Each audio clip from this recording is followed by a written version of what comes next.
At 34, I'm Monica, a successful journalist at a top fashion magazine and a well-known fashion blogger. As I sit in my office, surrounded by racks of designer clothes and stacks of glossy magazines, I can't help but feel a sense of pride. I've worked hard to get here, and every late night and early morning has been worth it. My phone buzzes with a notification. It's an email from my editor. "Monica, great job on the latest piece. The readers are loving it. Keep it up." I smile to myself. This is what I live for, the rush of creating content that resonates with people, the thrill of being at the forefront of fashion trends. But it wasn't always like this. My mind drifts back to my childhood, to the house where I grew up. It was a nice house in the suburbs, but for me, it was more of a battlefield than a home. My sister, Sarah, is 7 years older than me. From the day I was born, she saw me as competition. I remember her constant need for attention, her jealousy, her manipulations. It's funny how some wounds never truly heal, even after all these years. There was this one time, when I was about 8. Sarah was 15 and had invited her friends over. I was in my room, reading a fashion magazine. Suddenly, I heard a crash from downstairs. My heart sank. I knew, somehow, that this wouldn't end well for me. I crept down the stairs to find my mother's favorite vase in pieces on the floor. Sarah and her friends were standing around it, looking guilty. But then Sarah's eyes locked with mine, and I saw a familiar glint in them. "Monica," she shrieked. "What have you done?" I stood there, mouth agape, as Sarah spun a tale of how I had been running wild through the house and knocked over the vase. Her friends, not wanting to get in trouble, nodded along. But I didn't, I started to say, but my parents had already made up their minds. "Monica, how could you be so careless?" my mother scolded. "You know how much I loved that vase." "You're grounded for a month," my father added. "And no pocket money until you've paid for a new vase." That night, as I lay in bed, I made a promise to myself. One day, I'd have my own place, my own life, far away from Sarah's shadow. And here I am now, living that promise. I've got my own house, bought with a mortgage I'm proud to pay off each month. It's my sanctuary, my piece of peace and quiet. As I wrap up my latest article on fall fashion trends, my mind wanders back to the day Sarah got married. I was 15, and I remember feeling an overwhelming sense of relief. Finally, I thought, I'd have some peace in my life. The wedding itself was a lavish affair. Sarah looked stunning in her white gown, but I couldn't help noticing the smug look she threw my way during the ceremony. A year after the wedding, Sarah had a daughter, my niece, Lily. As she grew, I found myself spending more and more time with her. Sarah seemed all too happy to pawn her off on me, preferring to spend her time gossiping with friends or scrolling endlessly on her phone. "Monica, can you take Lily this weekend?" Sarah's voice crackled through the phone. It was a familiar request. "I've got plans." I sighed, knowing full well that plans probably meant another meeting with chatty friends. "Sure, Sarah. I'd love to spend time with Lily." That weekend, I took Lily to a new children's entertainment complex that had just opened up in town. Her eyes lit up as we entered, taking in the colorful play areas and exciting activities. "Aunt Monica, look," Lily squealed, pointing at a giant slide. "Can we go on that?" I laughed, her excitement infectious. "Of course we can, sweetie. We can do whatever you want today." As I dropped Lily off at home that evening, I overheard Sarah arguing with her husband, Mason. Their voices were muffled, but I caught snippets about Sarah's frequent absences and her disinterest in family life. I quickly ushered Lily inside, not wanting her to hear the argument. But as I turned to leave, Mason caught my arm. "Monica," he said, his voice strained. "I don't know what to do anymore. Sarah's never home, and when she is, she's glued to her phone. It's like Lily and I don't even exist to her." "I'm sorry," I said, not knowing what else to say. "If there's anything I can do to help with Lily, just let me know." He nodded gratefully, and I left, feeling a mix of emotions. Anger at Sarah for neglecting her family, worry for Lily, and a strange sense of vindication. All those years of Sarah tormenting me, and now her true colors were showing to everyone else too. The day everything fell apart started like any other. I was at a cafe with my friends when my phone rang. It was my mother, her voice tense and brittle. "Monica, you need to come home. Now." I arrived at my parents' house to find chaos. Sarah was sobbing on the couch, mascara streaking down her face. My father was pacing, red-faced with anger.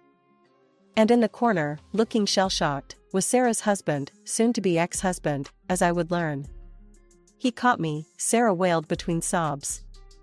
With her lover," Mason spat out. "In our own bed." I stood there, stunned. Despite knowing about Sarah's indiscretions, seeing the fallout was something else entirely. And then, as always, Sarah's eyes locked onto me. "This is your fault," she shrieked, pointing an accusing finger. "If you hadn't been so perfect, if you hadn't taken up so much of Mom and Dad's attention, I wouldn't have had to look elsewhere for love." I couldn't believe what I was hearing. Even now, faced with the consequences of her own actions, Sarah was trying to blame me. "That's enough, Sarah," I said, my voice cold. "You made your choices. Don't you dare try to pin this on me." My parents, predictably, rushed to Sarah's defense. "Monica, how can you be so heartless?" my mother cried. "Your sister is hurting." I looked at them, these people who had always taken Sarah's side, who had never believed me when I told them about her cruelty. In that moment, I made a decision that would change the course of my life. "I'm done," I said quietly. "I'm done with the drama, the accusations, the constant favoritism. I'm moving out." My parents protested, but their words fell on deaf ears. I was 22, fresh out of college, and ready to start my own life. Within a week, I had found a small apartment across town and moved out of my childhood home. The next few years were a whirlwind. I landed an entry-level job at a fashion magazine, throwing myself into work with a passion born of determination to succeed on my own terms. Nights were spent poring over fashion blogs, learning everything I could about the industry. All the while, I kept my distance from my family. Sarah and Lily had moved back in with our parents, but I tried to go there as little as possible. Still, I made an effort to stay in touch with Lily. We'd meet for ice cream or trips to the park, away from the watchful eyes of Sarah and my parents. Lily was growing into a sweet, thoughtful girl, so different from her mother that it sometimes took my breath away. As the years rolled by, my career took off like a rocket. At 34, I found myself in a position I'd only dreamed of as a fresh-faced college graduate. Senior journalist at a top fashion magazine, my byline recognized by industry insiders and fashion enthusiasts alike. But that wasn't all. I'd also cultivated a significant following as a fashion blogger, my social media filled with outfit ideas, trend forecasts, and behind-the-scenes peeks at the glamorous world of high fashion. My phone buzzed with a notification. Another 1,000 followers on Instagram. I smiled to myself, remembering the days when I'd celebrate each new follower like a personal victory. As I flipped through the glossy photos, my mind wandered to my own wardrobe. I'd come a long way from the hand-me-downs and bargain bin finds of my youth. Now, my closet was filled with designer pieces, each one carefully chosen to reflect my personal style and the image I wanted to project to the world. My phone buzzed again. This time, it was a text from Lily, now a teenager. "Aunt Monica, can you help me pick an outfit for my friend's birthday party this weekend?" I smiled, warmth filling my chest. Despite the distance I'd put between myself and Sarah, Lily and I had managed to maintain a close relationship. She'd inherited my love for fashion, and I relished every opportunity to share that passion with her. "Of course, sweetie," I texted back. "Why don't you come over on Saturday morning and we'll put something together?" Sarah. The thought of my sister still brought a twinge of discomfort. We barely spoke these days, our interactions limited to terse exchanges at family gatherings I couldn't avoid. She was still living with our parents, still playing the role of the wronged woman, still using Lily as a pawn in her games. But I refused to let thoughts of Sarah dampen my mood. I had too much to be grateful for, too much to look forward to. My career was thriving, I had a beautiful home that I'd bought with my own hard-earned money, I had Alex, my fiancé, and I was finally, truly happy. As I scrolled through the latest runway looks on my tablet, my phone rang. Sarah's name flashed on the screen, and I sighed, bracing myself for what was to come. Monica, Sarah's voice was sharp, demanding. Lily needs a new outfit for her school dance. Something designer, obviously. Just make sure it's expensive and trendy. Lily needs to look better than those other girls. Before I could respond, she hung up. I stared at the phone, a mix of anger and resignation washing over me. How had I become responsible for dressing my niece? Despite my frustration with Sarah, I couldn't help but feel excited about shopping for Lily. At 15, she was developing her own sense of style, and I loved helping her explore that. The next day, Lily and I hit the mall. We spent hours trying on dresses, giggling over some of the more outrageous designs. In the end, we settled on a beautiful emerald green dress that made Lily's eyes sparkle. As we left the store, bags in hand, I couldn't help but feel a twinge of resentment. I loved spoiling Lily, but Sarah's expectation that I would foot the bill for all of Lily's clothing needs was becoming too much. A week later, I found myself at my parents' house for a family dinner. The tension was palpable as soon as I walked in.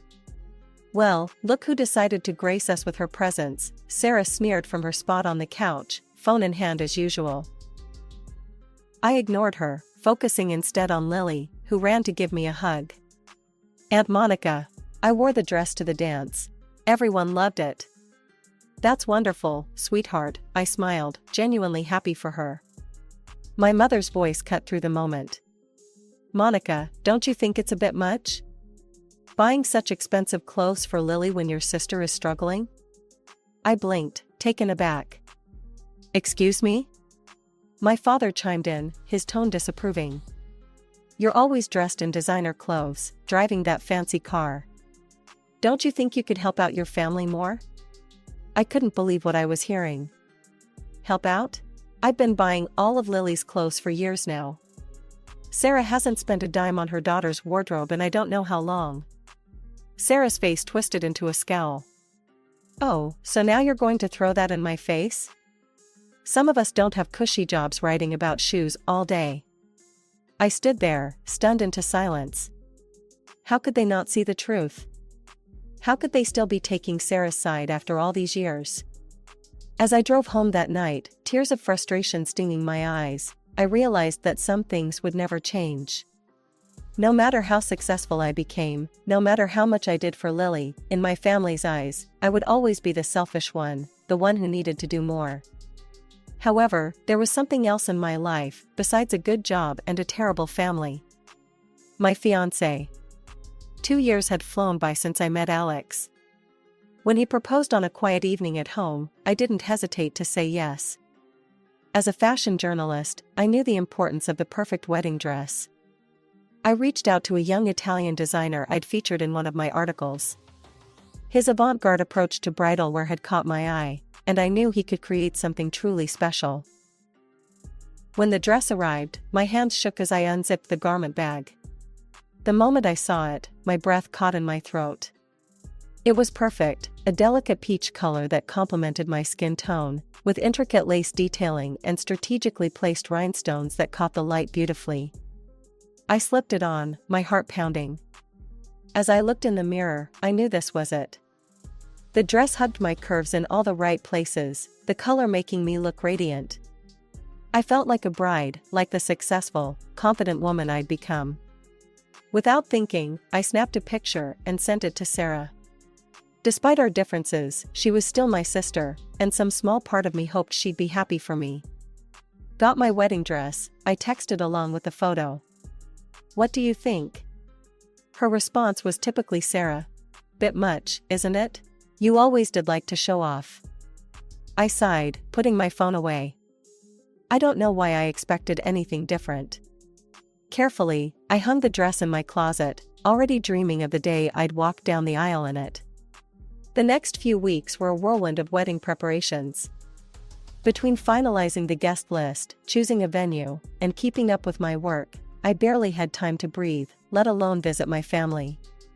One evening, as I was going over seating arrangements, my phone rang. It was my mother. "Monica, we haven't seen you in weeks," she said, her tone accusatory. "Lily's been asking about you." Guilt washed over me. In all the wedding chaos, I'd neglected my relationship with Lily. "I'm sorry, Mom. Things have been crazy with the wedding planning." About that, my mother's voice took on a familiar disapproving tone. "How much are you spending on this wedding? You know, a modest ceremony would be just as meaningful."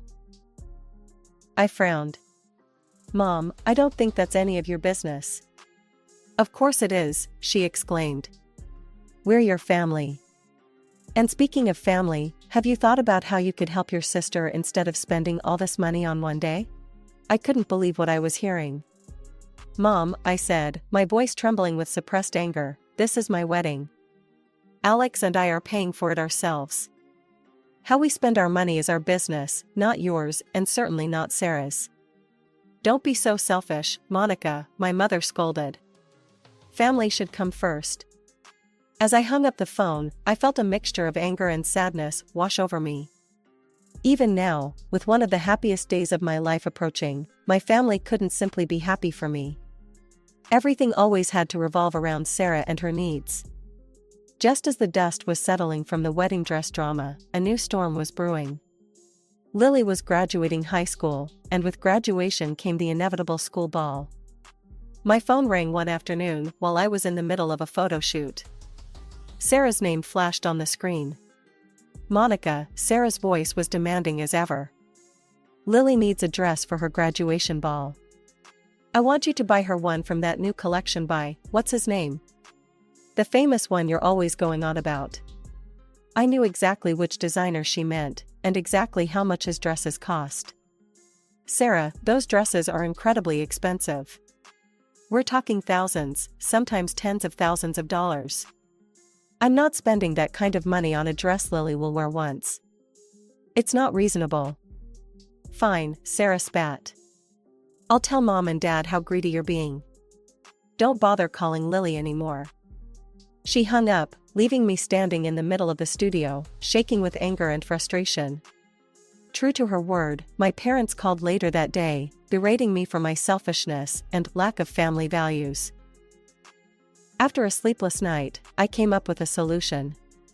I called Lily, hoping she would answer, despite her mother's threats. "Lily, sweetie," I said, relieved to hear her voice. "I have an idea about your graduation dress. Why don't you come over and borrow one of mine? I have plenty of designer dresses you could choose from." There was a pause, then Lily's excited voice came through. "Really, Aunt Monica? That would be amazing." I could hear Sarah in the background, asking what was going on. After a moment, Sarah came on the line. "Fine," she said grudgingly. "We'll be over next week." A week later, I was at home, deep in concentration as I finished up an article for the magazine. The doorbell rang, and I opened it to find Sarah and Lily. "The dresses are upstairs in the guest room closet," I said, gesturing towards the stairs. "Why don't you two go up and take a look? I just need to finish this article." Sarah nodded curtly and led Lily upstairs. I returned to my computer, immersing myself back in my work. It seemed like only minutes had passed when I heard them coming back down. "That was fast," I said, surprised. "Did you find something you liked, Lily?" But before Lily could answer, Sarah was hurrying her out the door. "We need to go," she said abruptly. "Thanks for this." A few days after Sarah and Lily's strange visit, I decided to try on my wedding dress again. With all the family drama, I needed a reminder of the joy that was to come. I opened my closet, reached for the garment bag, and it wasn't there. Panic set in as I searched frantically through my entire wardrobe. The beautiful peach dress was nowhere to be found. And then it hit me, Sarah and Lily's hasty departure, their refusal to show me what they'd chosen. They hadn't borrowed a dress, they'd stolen my wedding gown. Furious, I drove to my parents' house. I burst through the door without knocking, making a beeline for Lily's room. There, hanging in her closet, was my peach wedding dress. "Lily," I called out, my voice shaking with anger and disappointment. "How could you do this? Why would you take my wedding dress?" Lily appeared in the doorway, her face pale and eyes wide with shame. Before she could speak, Sarah pushed past her, her face twisted with rage. "How dare you barge in here and accuse my daughter?" Sarah spat. "You're so greedy, you can't even lend a dress to your own niece for her graduation?" I was stunned. "Lend? Sarah, you stole my wedding dress." "This isn't just any dress, it's for my wedding day." Sarah's eyes narrowed. "Oh, please, you have plenty of dresses. You're just jealous that Lily will look better in it than you ever could." "Jealous?" I couldn't believe what I was hearing. "Sarah, you're the one who's always been jealous of my career, my success." The room fell silent. Then, from behind me, I heard my mother's voice. "Monica, how dare you speak to your sister that way?" I turned to see both my parents standing there, their faces masks of disappointment and anger. "But she stole my wedding dress," I protested. My father shook his head. "Always so selfish, Monica. Can't you think of anyone but yourself for once?" I stood there, feeling like I was drowning. How had this happened? How was I the villain in this story? Without another word, I grabbed my dress and left. The next day, my phone rang. It was Lily. "Aunt Monica, I'm so sorry." Her voice was small, trembling. "I didn't know it was your wedding dress. Mom said, she said you'd want me to have it. We didn't even look at the other dresses. I'm so sorry." My anger melted away. Of course Sarah had manipulated the situation, used Lily as a pawn in her games. "Oh, Lily," I sighed. "It's okay. I understand. How about we go shopping for a new dress?" "Your own dress, not a borrowed one." "Really?" The hope in her voice was palpable. "But I can't afford a nice dress." "Don't worry about that," I said. "But I have a proposal. The dress will be yours, but you'll pay it off in installments. By helping me with my wedding preparations." The day after our phone call, Lily and I hit the stores. It was a day filled with laughter, honest conversations, and a deepening of our bond. We finally settled on a stunning midnight blue gown that made Lily look like a princess. On the night of her graduation, Lily was radiant. As I watched her laughing with her friends, posing for photos, I felt a bittersweet pang. This wonderful young woman had grown up so fast, and I was grateful to be a part of her life. After the ceremony, as we sat in a quiet corner, I took a deep breath. "Lily, there's something I need to tell you." She looked at me, her eyes curious. "I've decided not to invite your mother to my wedding," I said gently. "And I don't think I'll be communicating with her anymore." Lily nodded slowly, surprising me with her calm reaction. "I understand, Aunt Monica. So, does this mean I can't come to the wedding either?" "Oh, no," I exclaimed. "Lily, you're absolutely invited. In fact, I was hoping you'd be one of my bridesmaids." The next few weeks were a whirlwind of wedding preparations, with Lily by my side every step of the way. When my parents found out about my decision to exclude Sarah, they called to inform me that they wouldn't be attending either. To my surprise, I felt more relieved than upset. The day of my wedding arrived, bright and beautiful. As I stood in front of the mirror in my peach dress, Lily helping me with the final touches, I felt a sense of peace I hadn't experienced in years. The ceremony was perfect. Alex's face as I walked down the aisle, the love radiating from our friends and chosen family, Mason's surprising presence, my ex-brother-in-law. It all combined to create a day full of joy and new beginnings. As the reception wound down, Lily approached me, excitement written all over her face. "Aunt Monica, I got into college. In New York. Dad's helping me with the tuition." I hugged her tightly, thrilled for her new adventure. Oh, Lily, that's wonderful. You're going to do great things, I just know it. In the months that followed, life settled into a new rhythm. Lily moved to New York for college, calling me regularly for advice on everything from fashion to study habits. "I want to be just like you, Aunt Monica," she'd say, making my heart swell with pride. I threw myself back into my work with renewed passion, my personal life finally free from the drama that had plagued it for so long. Alex was supportive and understanding, a true partner in every sense of the word.